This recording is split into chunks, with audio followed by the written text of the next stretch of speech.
البدع والأهواء، أهل البدع العقائدية وأهل البدع السياسية. نقول بيننا وبينكم السلف، بيننا وبينكم الكتب، كان فيقول البدع بيننا وبينكم.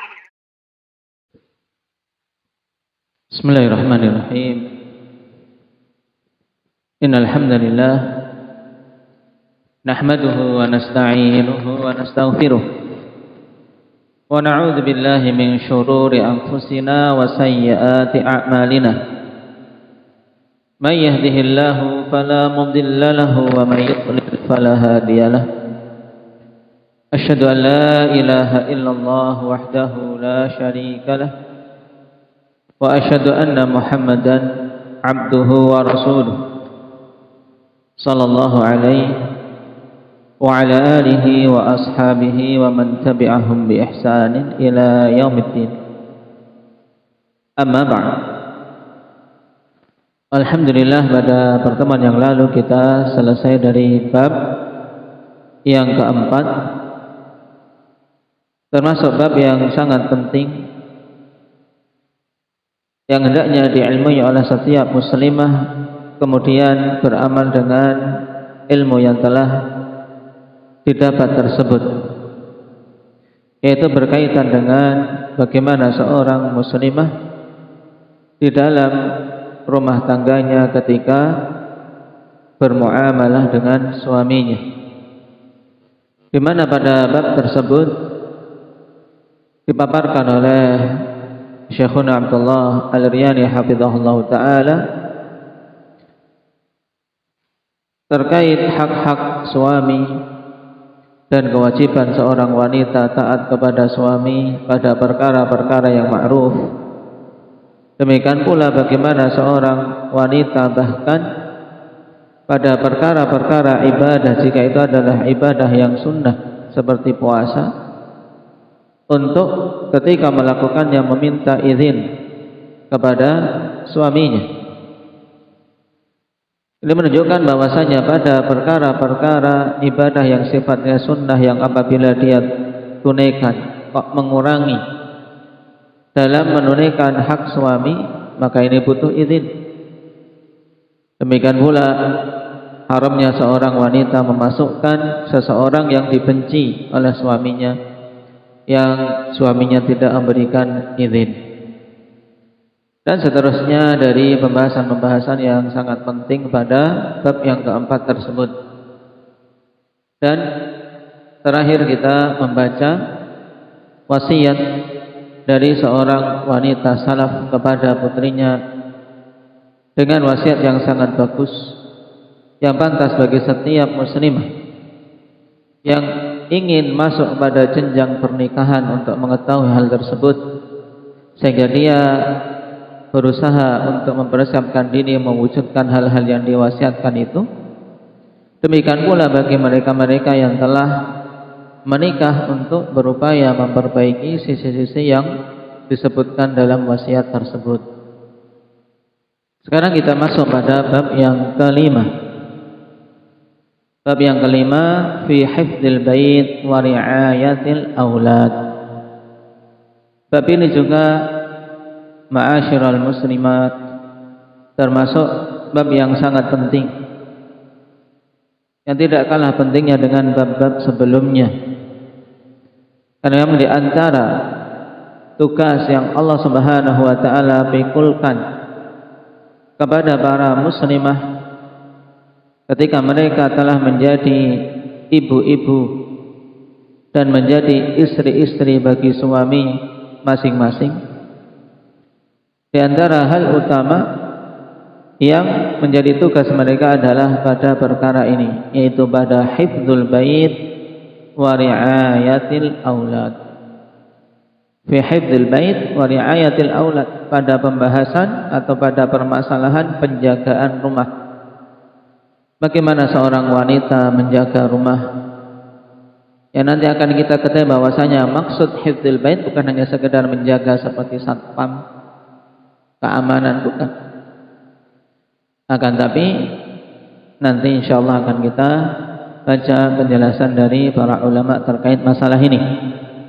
Demikian pula terkait riayatil aulad, bagaimana seorang wanita muslimah dia merawat anak-anaknya, merawat dari sisi fisiknya dan juga merawat dari sisi batinnya, agar jangan sampai seseorang memandang bahwasanya riayah itu hanya terkait masalah seorang membesarkan, memberikan makanan gizi yang cukup, akan tapi lalai dari pembangunan terhadap mental dan batinnya.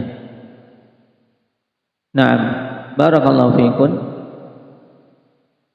Dari sini kita ketahui juga bahwasanya ungkapan ibu rumah tangga sebagai seorang ibu rumah tangga, ungkapan ini sebenarnya merupakan ungkapan yang pantas bagi setiap muslimah untuk merasa bangga dengannya,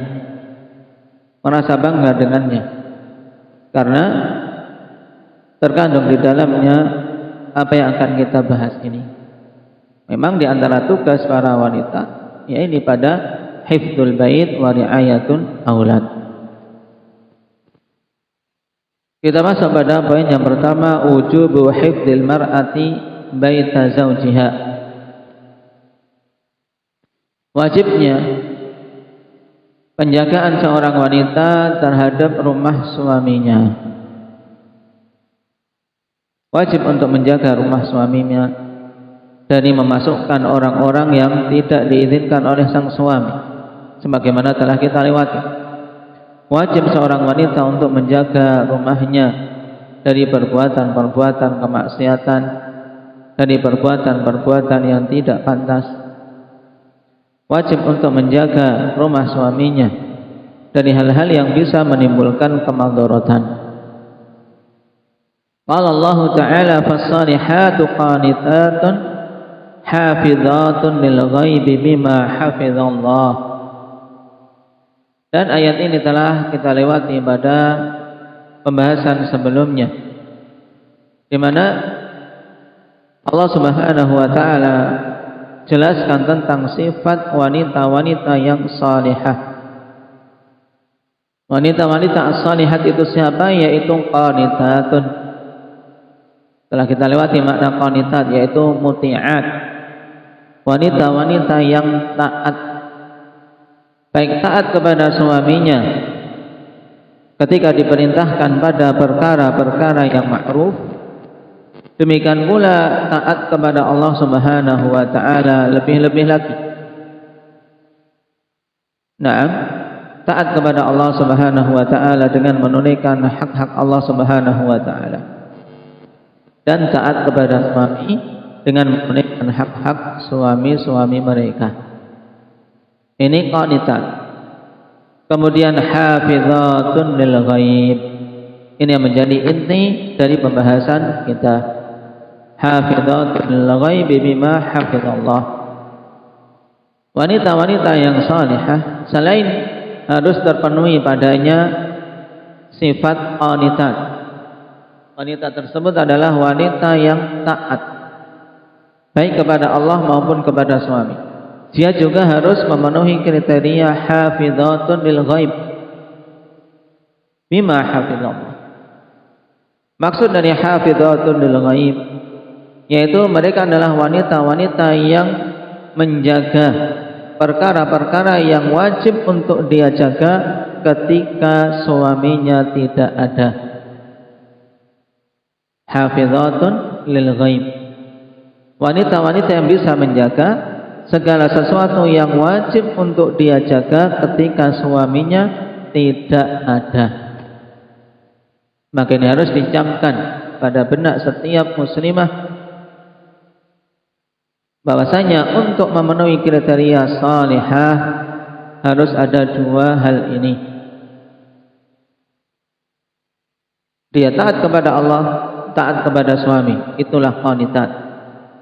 Demikian pula dia seorang yang menjaga hal-hal yang diwajibkan untuk dia jaga ketika suaminya tidak ada. Ini kriteria kedua, hafizatun lil ghaib bima hafizallah. Dan di antara hal pokok yang wajib dia jaga adalah menjaga diri-diri mereka, menjaga kehormatannya. Ketika suami tidak di rumah, wajib atas wanita untuk menjaga kehormatannya. Jangan sampai wal'iyadzubillah keadaan wanita-wanita muslimah seperti keadaan wanita-wanita kufar yang mereka memanfaatkan ketidakhadiran suaminya untuk berbuat perbuatan-perbuatan kotor, perzinaan, perselingkuhan, dan yang lainnya dari hal-hal yang dicela di dalam syariat kita. Juga penjagaan yang dituntut adalah menjaga apa saja yang ditinggalkan oleh suaminya di rumah tersebut, baik itu berupa anak-anak ataukah harta. Anak-anak dengan merawat, dengan menjaga, harta dengan juga menjaga dan menggunakannya pada hal-hal yang benar, hal-hal yang tidak sampai tingkatan tabdzir. Ini makna ayat, dan hal tersebut alhamdulillah telah kita lewati pada pembahasan yang lalu.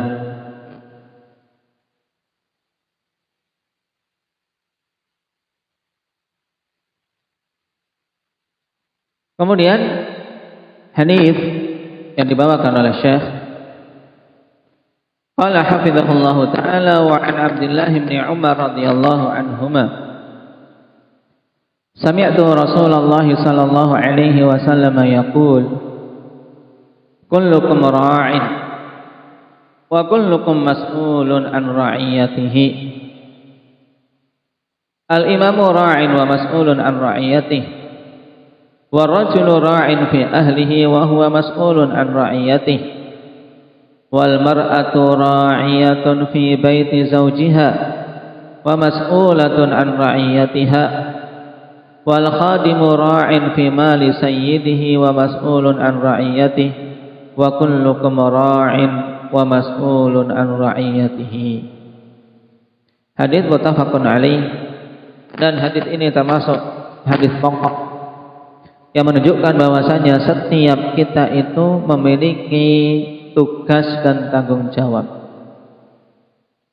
Masing-masing kita, kedudukan kita sebagai apa, punya tugas dan tanggung jawab. Dan masing-masing tugas dan tanggung jawab tersebut akan dimintai pertanggungjawaban kelak di sisi Allah Subhanahu wa taala.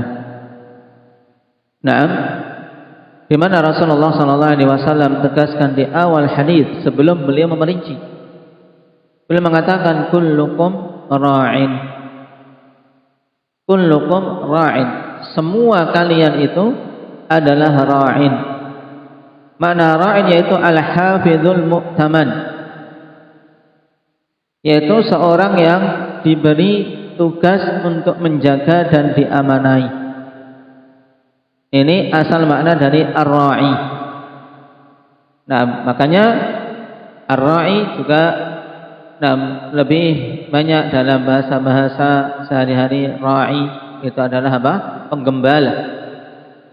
Ra'i ghanam, penggembala kambing. Kenapa? Karena penggembala ditugasi untuk menjaga kawanan kambing-kambing jangan sampai hilang, dan menjaga apakah mereka betul-betul mendapatkan makanan. Ini ra'i. Dan dia juga mu'taman. Dia itu diserahi suatu amanah, dipercaya suatu amanah yang dituntut untuk apa? Untuk mengupayakan mana yang terbaik pada perkara yang diamanahkan kepadanya. Contoh mudahnya ra'i ghanam tadi, penggembala kambing. Dia sebagai penjaga juga diserahi amanah untuk hal yang terbaik bagi kambing-kambingnya.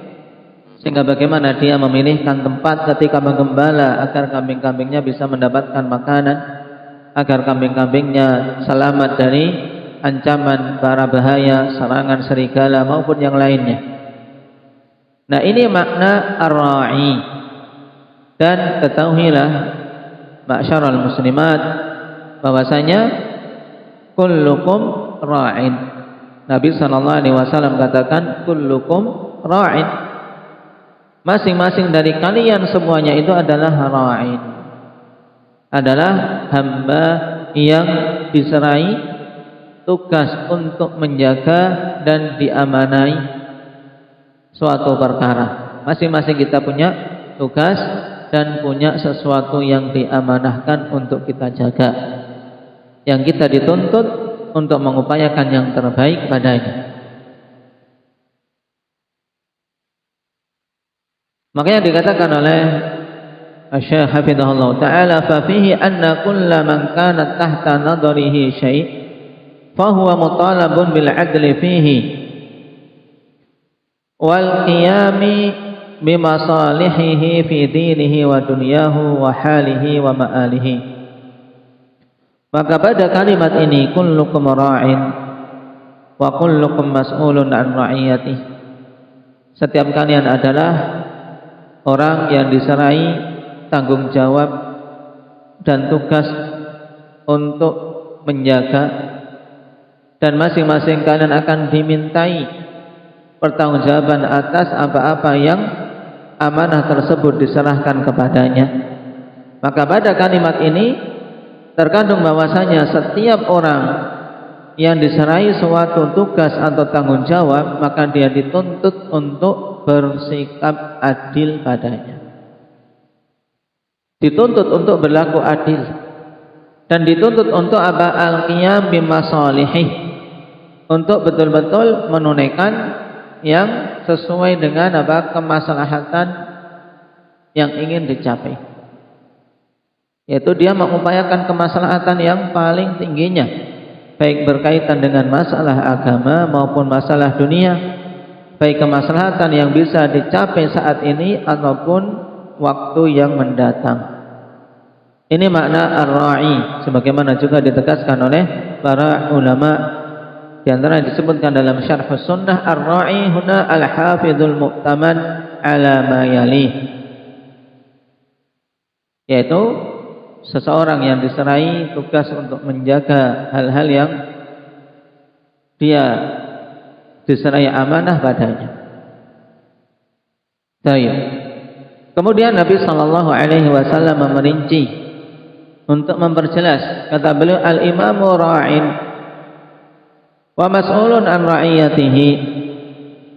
Seorang imam itu adalah sebagai penanggung jawab, penjaga dan penanggung jawab, dan akan dimintai pertanggungjawaban atas hal-hal yang berada di bawah tanggung jawabnya yang telah diamanahkan kepadanya. Dan upaya untuk riayah yang dilakukan oleh imam, tanggung jawab dan amanah yang diserahkan kepada imam, bagaimana dia menunaikannya, itu dengan al-hiyatah min waraihim wa iqamatul hududi wal ahkam. Di antaranya adalah apa? Untuk menjaga keselamatan, menjaga keamanan para rakyat. Karena imam yang dimaksud adalah apa? Pemimpin, penguasa. Apakah itu khalifah, ataukah amir, ataukah presiden pada masa sekarang, atau raja, dan seterusnya. Mereka akan dimintai pertanggungjawaban dengan amanah yang telah Allah Subhanahu wa taala serahkan kepada mereka untuk menjadi penguasa. Nah, di antara perkara yang wajib untuk mereka tunaikan adalah dengan al-hiyatah min waraihim, yaitu menjaga keamanan para rakyat dari belakang mereka. Jangan sampai para rakyat diserang, para rakyat mendapatkan keburukan dari orang-orang yang ingin berbuat jahat. Kemudian juga iqamatul hudud wal ahkam, dengan menegakkan hukum-hukum had. Ini termasuk tanggung jawab dari penguasa untuk menegakkan hukum had. Apakah itu hukum had atas perzinaan, hukum had atas suatu pembunuhan, hukum had dalam masalah qisas, hukum had dalam masalah-masalah yang lain. pencurian, kejahatan, ini semuanya merupakan amanah yang diamanahkan kepada imam, kepada penguasa, yang mereka akan dimintai pertanggungjawabannya kelak di sisi Allah Subhanahu wa taala. Juga iqamatul ahkam, menegakkan hukum-hukum dari hukum-hukum syariat, hukum-hukum Allah Subhanahu wa taala, menegakkan Jum'ah, menegakkan Id, menegakkan syiar-syiar Islam. Ini menjadi tugas dari apa? Dari imam. Kemudian Rasulullah sallallahu alaihi wasallam mengatakan war-rajulu ra'in fi ahlihi wa huwa mas'ulun an ra'iyatihi. Dan seorang laki-laki itu sebagai penanggung jawab, sebagai penanggung jawab di dalam keluarganya. Setelah kita ketahui makna ra'in tadi, dia orang yang ditugasi untuk menjaga dan diamanai. Berarti kalau dia ra'in fi ahli, dia sebagai seorang yang menjaga dan diamanai terkait keluarganya. Dan laki-laki akan dimintai pertanggungjawaban atas amanah yang diberikan tersebut. Dan bentuk tanggung jawab yang diserahkan kepada seorang laki-laki sebagai pemimpin rumah tangga, sebagai kepala keluarga, yaitu dengan bentuk apa? Fal qiyamu alaihim bil haqqi fin nafaqati wa husnil isyrah. Untuk menunaikan amanah ini yaitu dengan apa? Dengan menunaikannya secara benar terkait masalah nafkah. Terkait masalah nafkah, pemberian nafkah. Nafkah yang zahir jelas, memberikan makanan untuk keluarganya, mengupayakan keluarganya tidak kelaparan dan tidak terbuka auratnya, dengan memberikan pakaian serta tempat tinggal. Karena tempat tinggal juga adalah penutup aurat, hijab. Bahkan hijab yang paling sempurna adalah rumah. Hijab bagi seorang wanita yang paling sempurna ya rumahnya. Makanya Allah Subhanahu wa taala perintahkan para wanita pada asalnya waqarna fi buyutikunna, untuk menetap di rumah-rumah mereka. Kenapa? Karena rumah adalah hijab yang paling sempurna bagi para wanita. Nah, jadi memberikan nafkah, nafkah yang lahir dengan memberikan makanan, pakaian dan tempat tinggal, maupun nafkah yang batin. Kemudian husnul isyrah, bagusnya dalam bermuamalah dengan keluarganya, apakah itu istrinya maupun anak-anaknya dan siapa saja yang berada di bawah tanggungan laki-laki tersebut di dalam keluarganya. Ini riayatul rajul ahlah, tanggung jawab seseorang laki-laki pada keluarganya. Kemudian kata Nabi sallallahu alaihi wasallam wal mar'atu ra'iyatun fi baiti zawjiha wa mas'ulatun an ra'iyatiha. Ini yang menjadi inti pembahasan kita, bahwasanya seorang wanita itu sebagai ra'iyah, sebagai hamba yang diserai amanah dan diserai tugas untuk menjaga sesuatu yang di bawah tanggung jawabnya di rumah suaminya. Ini menunjukkan bahwasanya riayatul mar'ah, ya tugas dan tanggung jawab seorang wanita itu sempit sebenarnya, yaitu hanya yang berkaitan dengan urusan rumah dia. Wal mar'atu ra'iyatun fi baiti zawjiha, dia sebagai penanggung jawab di rumah suaminya. Dan bentuk upaya menunaikan tanggung jawab tersebut Dikatakan oleh para ulama yaitu dengan fa husnut tadbiri fi amri baitihi wa ta'ahudi bi khidmati adyafi. Bagusnya seorang wanita dalam mengatur perkara rumahnya. Urusan-urusan rumah itu bagus dia dalam mengatur. Yang nanti akan diperinci oleh Al-Alama Ibnu Utsaimin dengan penjelasan yang sangat bagus. Bi'idznillah tabaraka wa ta'ala. Jadi secara mudahnya tanggung jawab seorang wanita di rumahnya adalah dengan mengatur urusan rumah. Dia yang mengatur kebersihannya, kemudian berkaitan dengan masakan dan yang lainnya. Demikian pula ta'ahud bi khidmati adyafi, dengan memperhatikan untuk berupaya menjamu tamu-tamu suaminya, tamu-tamu yang ada di rumah tersebut. Ini termasuk juga riayah. Maka ta'awunnya seorang wanita dalam menjamu tamu-tamu yang datang di rumah itu merupakan salah satu di antara tanggung jawab utama seorang wanita di rumah. Wa ri'ayatul khadim, sekarang yang terakhir yang disebutkan oleh Nabi, wal khadimu ra'in fi mali sayyidih wa mas'ulun an ra'iyatihi. Dan seorang khadim, seorang pembantu itu sebagai penanggung jawab pada harta sayyidnya. Dan khadim ini bukan yang dimaksud adalah pembantu rumah tangga yang dikenal pada masa sekarang, akan tapi dia adalah budak.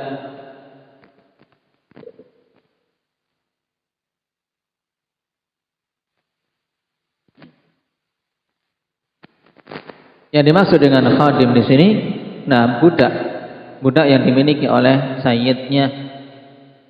Nah, budak ini juga memiliki tanggung jawab. Bahkan budak pun diberi tanggung jawab di dalam Islam.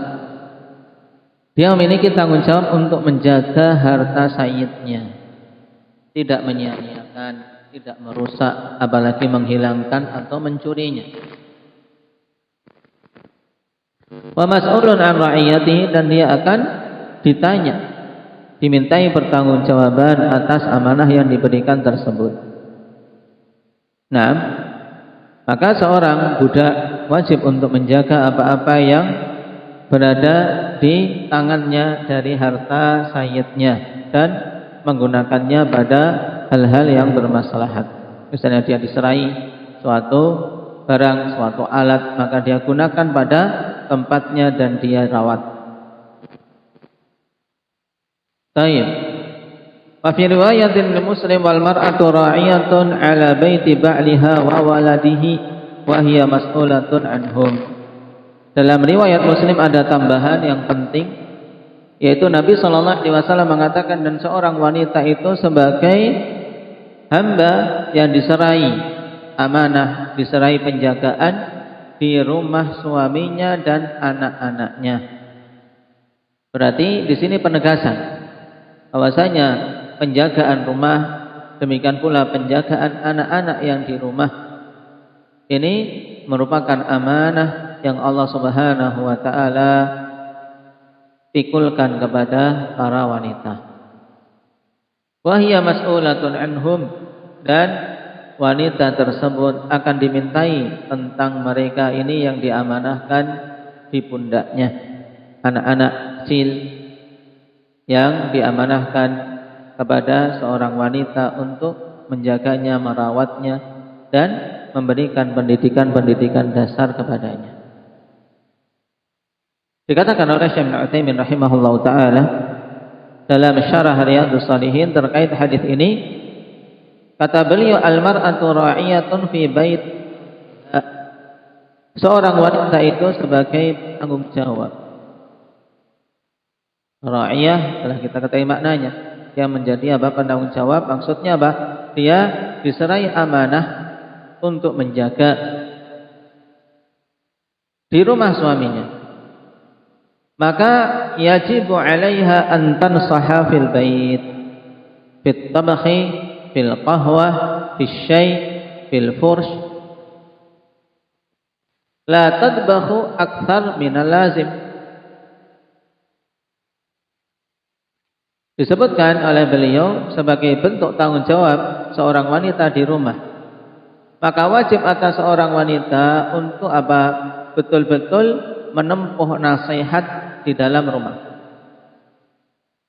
Maksudnya nasihat adalah apa? Iradatul khair fil mansuhila, yaitu dia menginginkan pada semua apa yang diserahkan kepadanya itu yang terbaik. Berkaitan urusan-urusan di rumah, dia berupaya apa? Menempuh yang terbaik. Fit tabakh, dalam masakan. Dalam memasak dia harus memikirkan. Nah, apa yang dimasak, apa yang pas tapi tidak boros. Kemudian ketika memasak juga tidak berlebih-lebihan tapi sesuai dengan kebutuhan. Sehingga tidak ada dari harta suami, demikian pula nafkah yang diberikan yang tersia-siakan. Seandainya melihat kok hari ini ada sisa, bagaimana dia mengarahkan sisa tersebut sehingga bernilai, tidak hanya sekedar dibuang di tempat sampah. Ini termasuk di antara bentuk an-nushu fil bait.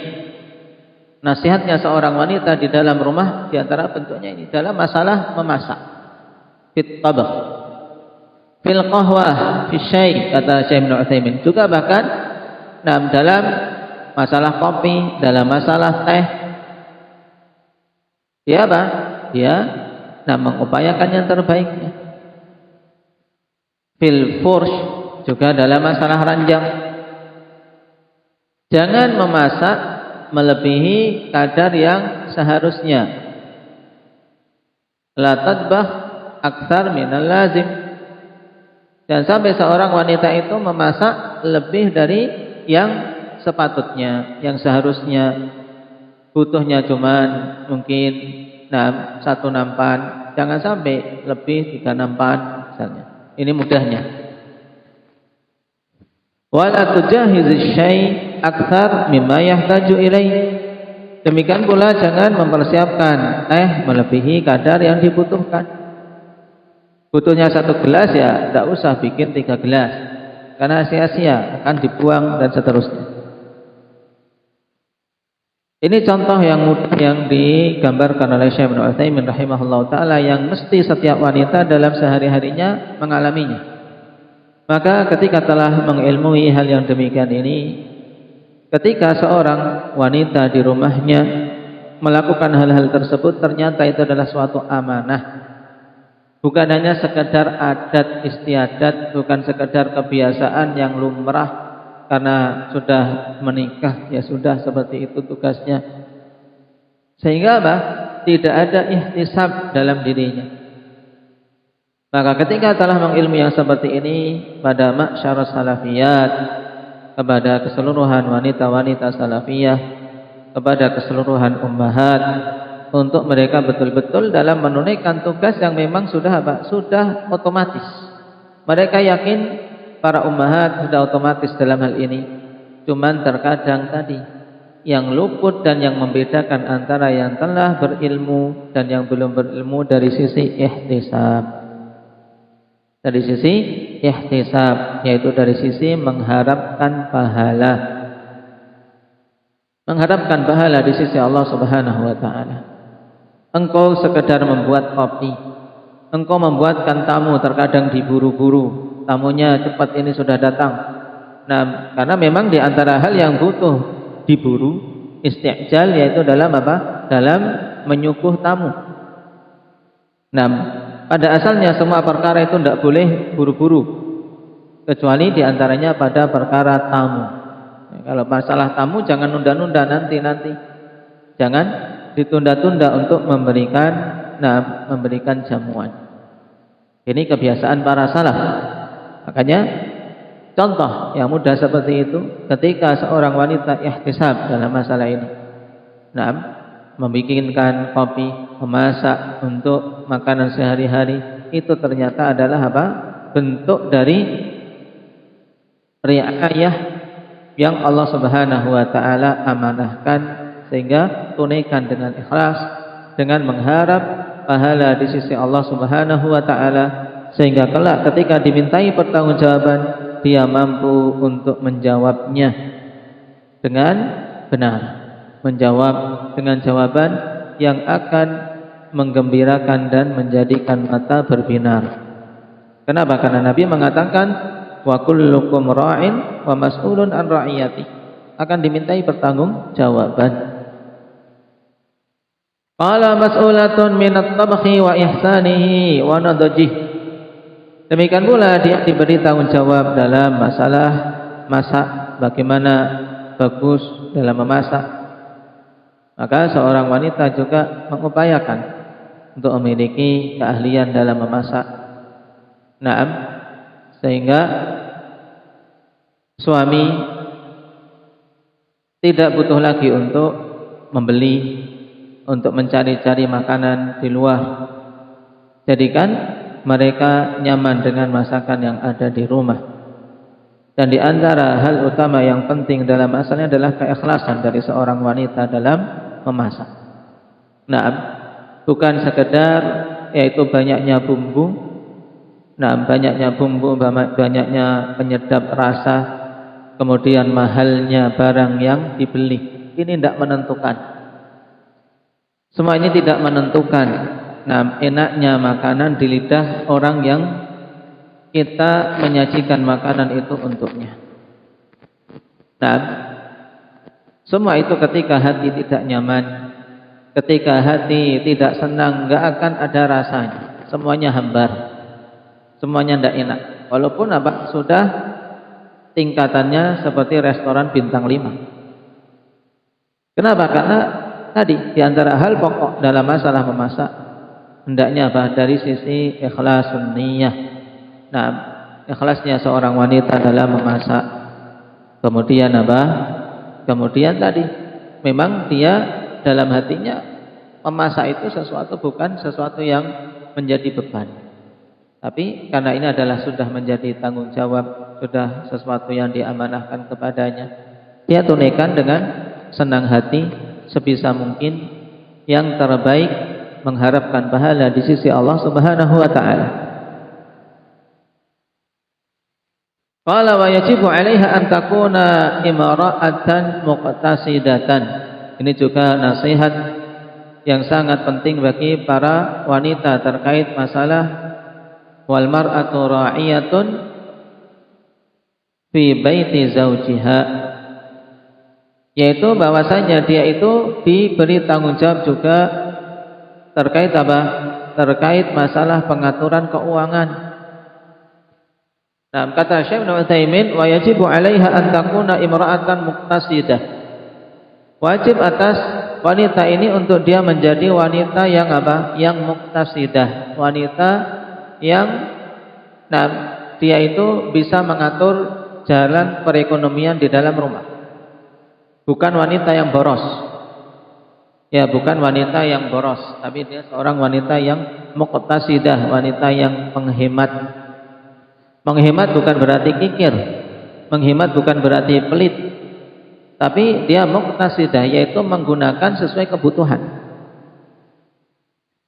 Fa innal iqtisada nisful ma'isyah, karena sungguhnya penghematan itu termasuk setengah dari penghasilan. Ini sudah menjadi ibarat peribahasa, ibarat moto. Nah, bahwasanya hemat itu setengah dari penghasilan.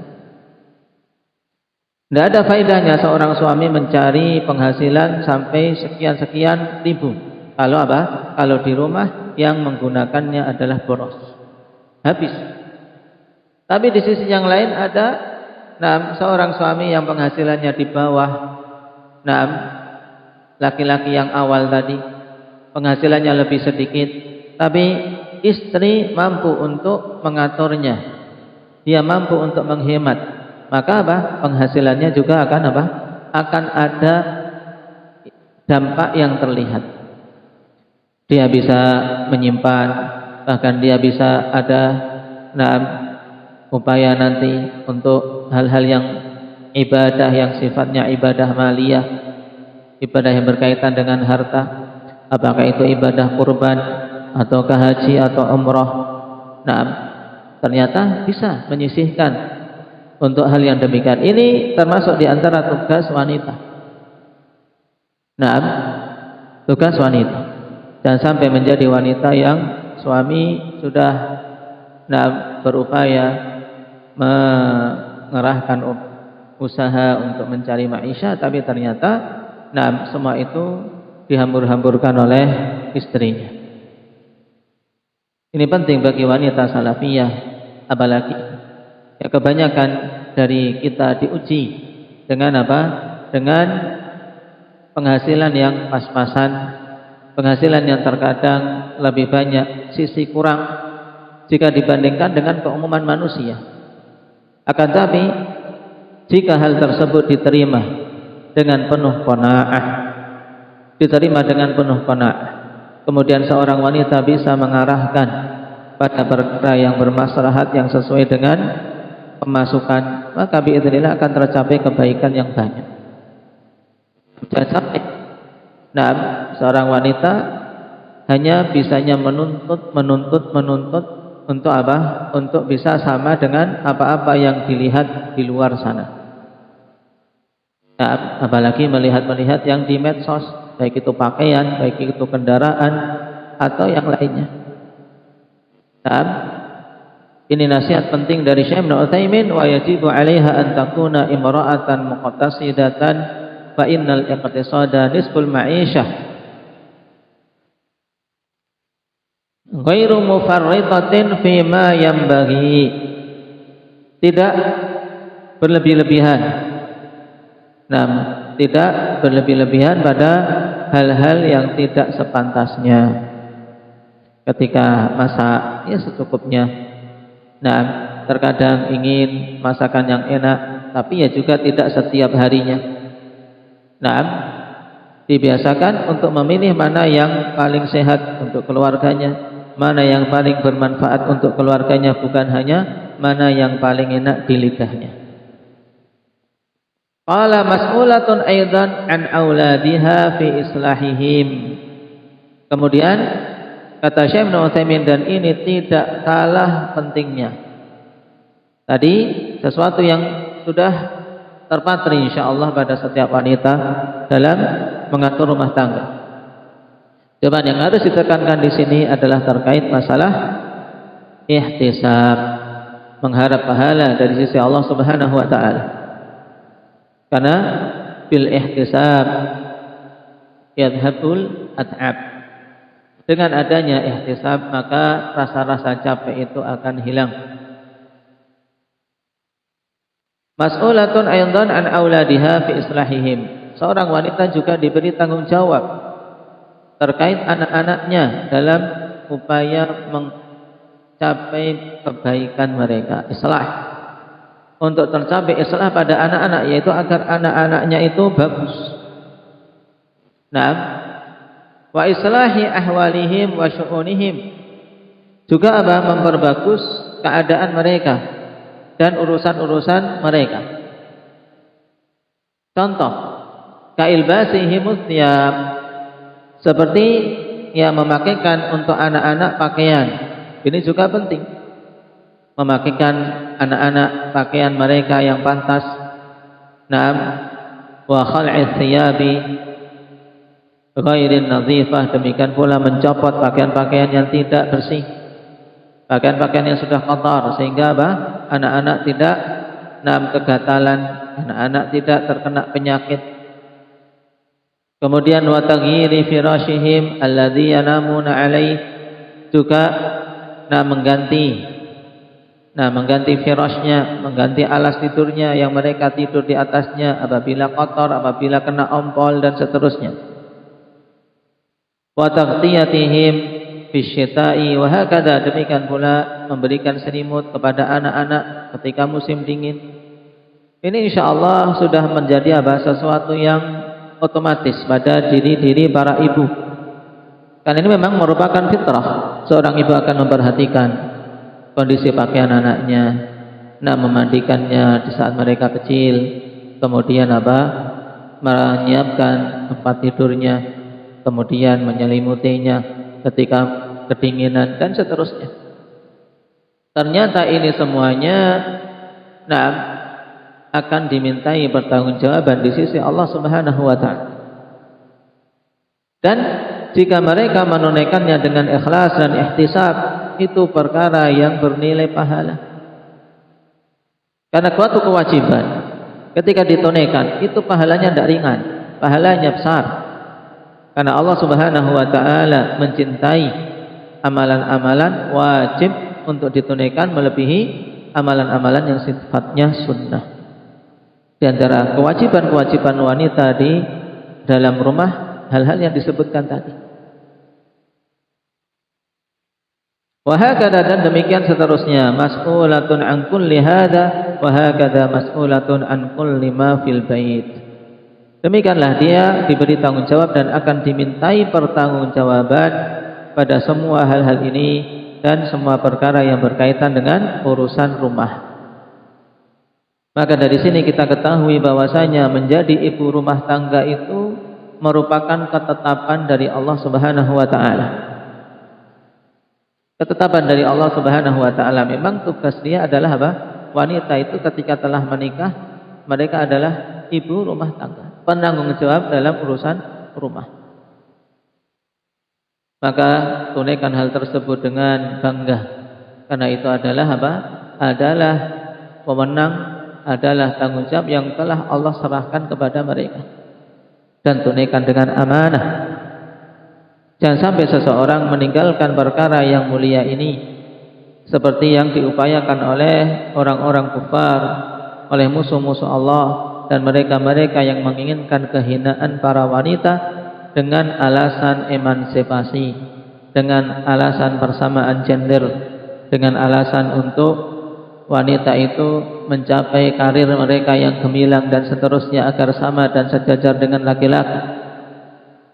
Akhirnya mereka mengejar sesuatu yang bukan tanggung jawabnya dan meninggalkan tanggung jawab utama, sehingga banyak terjadi anak-anak yang meriang, anak-anak yang merindukan kasih sayang, anak-anak yang mereka akhirnya masuk ke dalam perkara-perkara yang buruk, apakah itu dengan narkoba atau dengan pelampiasan, kenakalan dan seterusnya. Kenapa? Karena tidak adanya riayah yang baik dari seorang ibu, tidak ada pengaturan dan pemeliharaan yang baik dari seorang ibu. Naam. Dan disebutkan dalam Tuhfatul Ahfazi secara ringkas tentang tugas dan tanggung jawab wanita yang akan dimintai pertanggungjawaban. Kata beliau, ri'ayatun bihusni tadbiril ma'isyah wan nushi lahu wasyafaqah wal amanah wa hifdzi nafsiha wa malihi wa atfalihi wa atyafih. Yaitu dia dituntut untuk menjaga, bertanggung jawab, mengatur dalam apa? Mengatur perekonomian rumah. Karena kebiasaan ya seorang laki-laki ketika telah mendapatkan penghasilan dia serahkan kepada istrinya, serahkan untuk sang istri mengatur. Maka ini amanah, dia atur uang tersebut perputarannya, dan mengupayakan yang terbaik, wa nushilahu, menginginkan yang terbaik, wasyafaqah, dan juga kasih sayang di dalam rumah. Dia bagaimana mewujudkan sehingga rumah itu penuh dengan rasa kasih sayang, bukan rumah yang isinya di dalamnya adalah apa? Persengketaan. Tapi rumah yang betul-betul nyaman, nyaman bagi semua yang tinggal di dalamnya. Wal amanah, dan dia juga apa? Menjaga amanah. Wa hifdzi nafsiha, dan wanita ini menjaga dirinya, menjaga kehormatannya. Wa malih, dan menjaga harta suaminya. Wa atfalih, dan menjaga anak-anak suaminya. Wa atyafih, dan juga apa? Juga menjaga tamu-tamunya. Dalam artian jangan sampai suaminya malu dikarenakan suami tidak dikarenakan tamu-tamu tidak mendapatkan jamuan atau buruk dalam menjamu. Tapi di sini dia betul-betul bisa mendukung ketika ada tamu, maka dia menjadi salah satu yang bertanggung jawab dalam penjamuan. Wahia mas'ulatun an baiti zawjiha hal qamat bima 'alaiha aw la. Dan dia akan dimintai pertanggungjawaban terkait hal-hal yang ada di rumah suaminya tersebut, apakah dia tunaikan atau tidak. Nah, ini hal yang penting yang terkadang banyak wanita menyepelekannya, padahal sebenarnya itu adalah tugas yang mulia. Tugas yang mulia, tugas yang akan dimintai pertanggungjawaban di sisi Allah Subhanahu wa taala. Kata Syekh Abdul Muhsin Al-Abbad rahimahullahu taala atau hafizahullahu taala dalam Syarah Sunan Abi Dawud, mas'ulatun an qiyamiha bima huwa wajibun 'alaiha fil bait. Dia akan dimintai pertanggungjawaban tentang bagaimana dia tunaikan hal-hal yang menjadi kewajiban di rumah. Apa saja kewajiban tersebut? Min tadbiri umulil bait 'alal wajhil masyru', yang berupa pengaturan perkara-perkara di dalam rumah yang sesuai dengan yang disyariatkan. Ini diatur.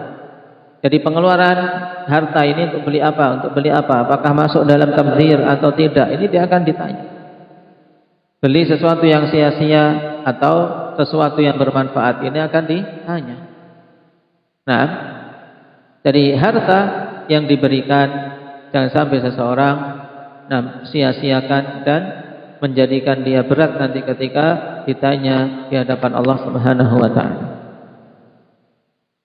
Wa min ri'ayatil aulad wa tarbiyatihim wa tansyiatihim wal ihsani ilaihim, dan juga dalam merawat anak-anak, mendidik mereka dan menumbuhkan mereka dengan apa? Pertumbuhan yang baik. Wal ihsani ilaihim, dan juga berbuat baik kepada anak-anak. Ini. Dan sampai anak-anak kita tidak mendapatkan perhatian dan tarbiyah, fahiya mas'ulatun an dzalik, maka wanita itu diberi tanggung jawab dan akan dimintai pertanggungjawaban atas hal tersebut. Naam, wa mas'ulatun an ra'iyatiha yaumal qiyamah. Pada hari kiamat akan dimintai pertanggungjawaban. Naam, ini pasal yang pertama. Pasal yang sangat penting untuk dicamkan pada diri-diri kita semua, dan terkhusus di sini yaitu bagi para wanita muslimah, sebagaimana yang disebutkan dalam penjelasan-penjelasan para ulama terkait syarah hadis tersebut.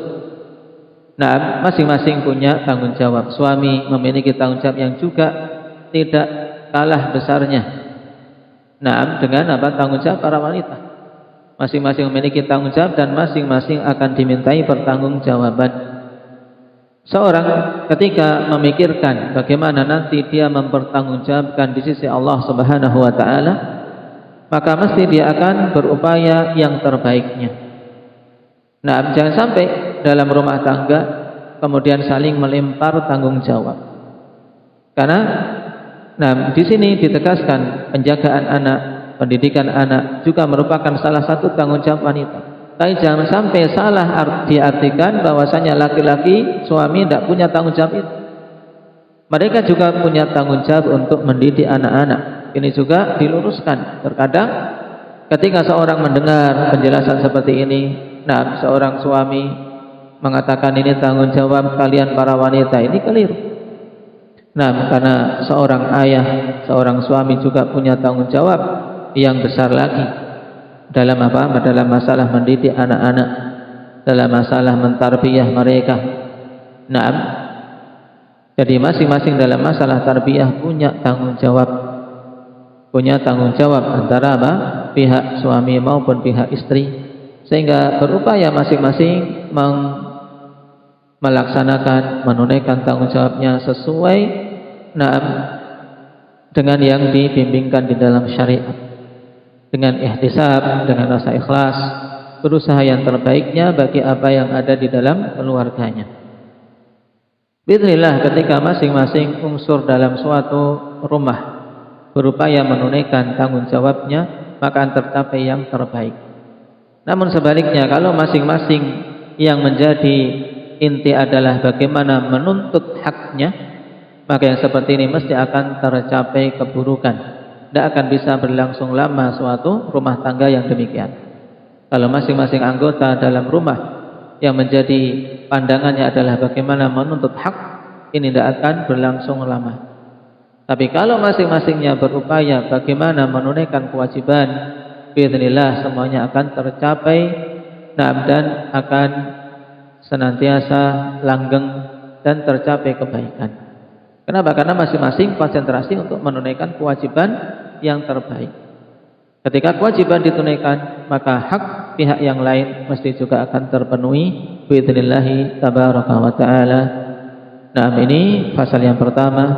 Kita memohon pada Allah Subhanahu wa taala agar Allah berikan taufik untuk kita mampu menunaikan tanggung jawab dan amanah-amanah yang Allah Subhanahu wa taala serahkan kepada kita semua. Nasallallahu at-taufiq lima yuhibbuhu wa yardah, walhamdulillahirabbil alamin.